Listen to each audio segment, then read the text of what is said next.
নমস্কার বন্ধুরা, ঐশীস কিচেনে সবাইকে জানাই স্বাগত। আজও আমি একটা নতুন রেসিপি নিয়ে চলে এসেছি। আজ আমি দেখাবো ম্যাঙ্গো আইসক্রিম। আপনারা বাড়িতে খুব সহজভাবেই ম্যাঙ্গো আইসক্রিম বানিয়ে খেতে পারবেন, আর বাচ্চারা তো খুবই ভালোবাসবে। আমি এখানে একটা মিক্সিং জার নিয়েছি। এর মধ্যে দেখুন আমের পিসগুলো আমি ছোট ছোট করে কেটে দিয়ে দেব। আমি 3টে আমের পাশটা নিয়েছি, আর আটিগুলো নেয়নি। আপনারা চাইলে গোটা আমের খোসা ছাড়িয়ে আমটাকে বার করে নেবেন। একটা চাকু সাহায্যে ছোট ছোট পিস করে আমগুলোকে দিয়ে দেব।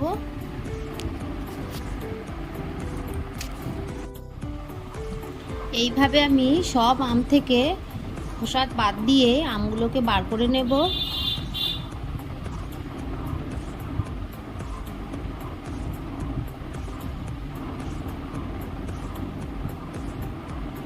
আর এটা খেতে কিন্তু অসাধারণ হয়। আপনারা বাড়িতে একবার অবশ্যই বানাবেন, দেখবেন বাচ্চা থেকে বয়স্ক সবাই কিন্তু ভালোভাবে খেয়ে নেবে, আরও আপনাকে আবারও বানাতে বলবে।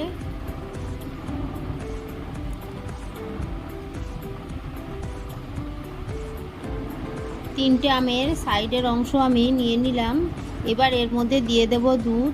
দুধটাকে আমি আগে থেকে জ্বালিয়ে ঠান্ডা করে রেখেছি।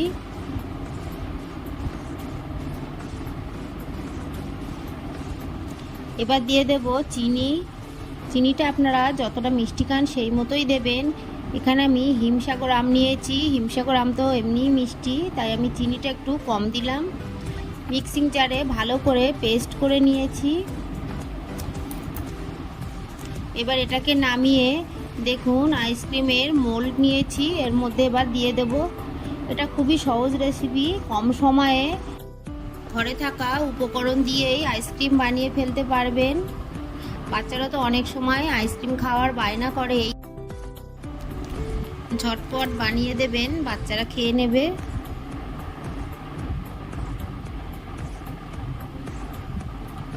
সবগুলোর মধ্যে দেখুন আমি দিয়ে দিলাম। এবার এটাকে সারা রাত আমি ফ্রিজে রেখে দেব, তাহলে ভালোভাবে জমে যাবে।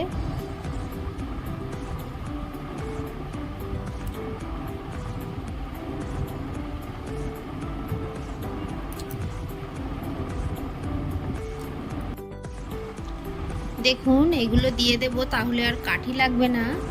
এই ঢাকাটা দিয়ে দিলে এটাই কাঠির কাজ করবে, আইসক্রিমটা ধরে খাওয়ার সুবিধা হবে।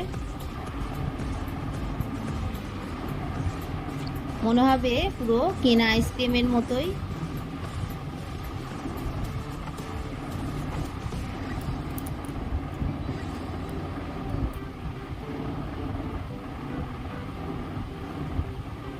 এইভাবে ফ্রিজে রেখে দেব সারা রাত।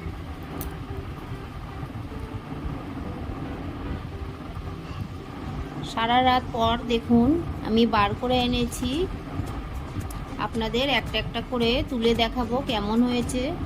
দেখুন কালারটাও কত সুন্দর হয়েছে, পুরো আমের কালার হয়েছে। আর এর মধ্যে আমি দুধ দিয়েছি, তাই এটা খেতে কিন্তু অসাধারণ হয়েছে।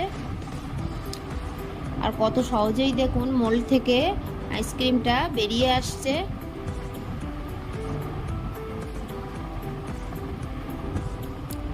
বাড়িতে খাওয়াবেন, প্রত্যেকেই আপনার প্রশংসা করবে, আবারও বানাতে বলবে।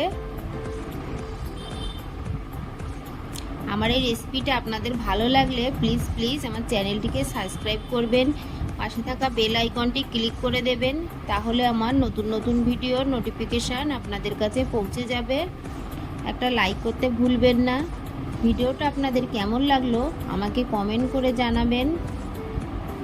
ভালো থাকবেন, সুস্থ থাকবেন। আবার দেখা হবে পরের ভিডিওয়। আমার এই আইসক্রিম আপনাদের ভালো লাগলে প্লিজ একটা সাবস্ক্রাইব করে দেবেন।